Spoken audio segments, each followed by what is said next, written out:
देखिए, हमने अपने आप को कभी रॉयल्टी के हिसाब से प्रोजेक्ट नहीं किया है। ये बात अलग है कि लोग हमको उस हिसाब से देखते हैं। मैं तो लोगों के हमने तो कभी राजतंत्र देखा नहीं था। गणतंत्र में पैदा हुए तो गणतंत्र के हिसाब से ही हमने काम किया है, लोगों के साथ कनेक्ट किया है। अब सम्मान इज्जत तो देते हैं क्योंकि एक परिवार से जुड़े हुए हैं, तो उसके कारण अब जो सम्मान मिलता है ग्रहण करते हैं। सर, सम्मान मिलता है बोले, सम्मान के साथ साथ बहुत सारे होप्स रहते हैं लोगों के एक रॉयल फैमिली से, तो भले वो आप पॉलिटिक्स में रहे ना रहे, तो उसको कैसे फुलफिल करेंगे सर? देखिए, आशाएं तो सबकी रहती हैं, हर किसी को कुछ ना कुछ तो आशा बंधी होती है। जहां तक संभव होता है उसको हम करते हैं। कुछ लोग निराश भी होते हैं। सर, मल्टीपल टाइम्स आपने इस एरिया को रिप्रेजेंट किया है, तो इस बार क्या वो इश्यूज रहेंगे जिस पे आप लड़ रहे हैं?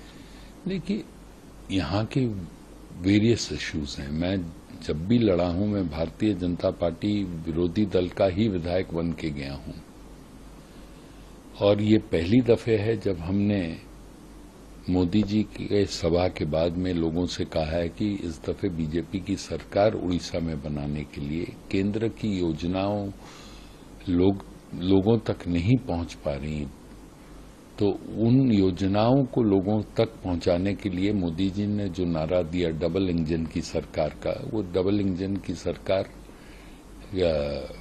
का नारा लेके लोगों के पास गए हैं और उसको लोग ग्रहण कर रहे हैं। क्योंकि लोगों को आज तक जो भी, अगर आप देखोगे, प्रधानमंत्री आवास जब केंद्र ने भेजा यहां, तो पश्चिम उड़ीसा के 5 ऐसे जिला, 5 लोकसभा क्षेत्र जहां एक भी घर नहीं दिया गया, वो सारा कोस्टल बेल्ट में बांट दिया गया। उसके बाद में मोदी जी तालिका मांगते रहे, उसकी तालिका नहीं दी गई और कितना आपको चाहिए।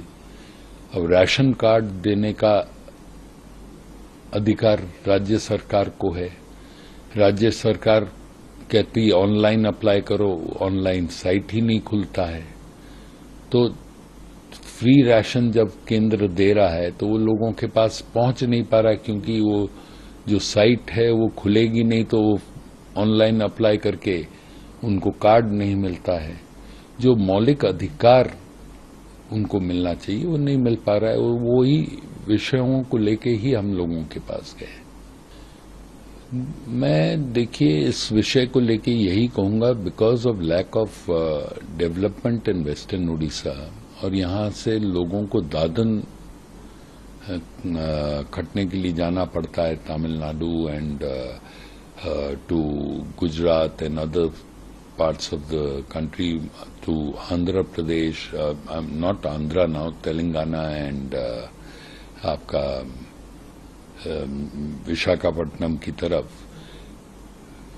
विषय ये था कि यहाँ एग्रो बेस्ड ही कुछ हो सकता था। एग्रो बेस्ड इंडस्ट्रीज के लिए आपको यहाँ पे फर्स्ट इरिगेशन पोटेंशियल बढ़ाना आवश्यक है। यहाँ पे रेन फेड इरिगेशन है। अगर बारिश नहीं हुई तो आपका क्रॉप फेलियर होता है, और अगर बारिश हुई तो फर्टाइल लैंड होने के कारण एक्सेस क्रॉप होता है। एक्सेस क्रॉप होने से स्टेट गवर्नमेंट, जो procurement policy of the state government is faulty. Government कहेगी कि हम 13 क्विंटल पर एकड़ खरीदेंगे, जबकि किसान को वहां पे 22 क्विंटल मिला है, तो रेस्ट ऑफ द पैडी वो कहाँ बेचेगा? वो डिस्ट्रेस में बेचना पड़ता है उसको। तो इस तरह की अनेक समस्याएं हैं। उन समस्याओं को दूर करने के लिए मोदी जी ने कहा अपनी सभा में भी और बीजेपी की मैनिफेस्टो में भी है, किसान अपना जो धान प्रोड्यूस करेगा, जैसे छत्तीसगढ़ में 3100 रुपया बिना कटनी छटनी राज्य सरकार वहां की खरीद रही है, मध्य प्रदेश में खरीद रही है, उसी तरह उड़ीसा में बीजेपी की सरकार अगर आएगी तो 3100 पर क्विंटल बिना कटनी छटनी, तो उससे किसान को लाभ भी होगा। Sir, despite several problem, Balangir का जो ग्लोरियस हिस्ट्री है उसको कैसे रिगेन किया जा सकता है? देखिए, समय के अनुसार परिवर्तन तो हर जगह आता है। एक समय भारत सोने की चिड़िया थी, वो सोने की चिड़िया धीरे धीरे कहाँ खो गई। अब उसको फिर रिवाइव करने के लिए प्रधानमंत्री नरेंद्र मोदी जी अपना काम कर रहे हैं और मुझे संपूर्ण विश्वास है एक ना एक दिन फिर वही सोने की चिड़िया भारत बन पाएगी।